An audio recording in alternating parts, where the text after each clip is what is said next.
Hang that bag on a branch right away. This method is pure gold for any garden. I couldn't believe it when I first tried it. It works amazingly well. The first thing you need is a resealable plastic bag, preferably a larger one. Now it's time to make the mixture. In a glass container, measure out about half a cup of vinegar. Vinegar has a strong scent that works perfectly here. Add a bit of cold water to dilute it slightly. Next, add about 10 drops of lavender essential oil. It makes a huge difference. Then add 2 sticks of cinnamon bark. It has natural antiseptic properties that enhance the effect. Now take some aluminum foil, tear off a few pieces, and fold them into small squares.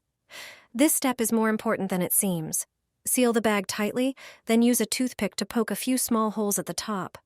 This allows the scent to slowly escape. Use clips to hang the bag from a tree or bush, anywhere you often see insects. This mixture repels mosquitoes, flies, and other bugs naturally and effectively. It's a cheap and chemical-free way to keep unwanted pests away.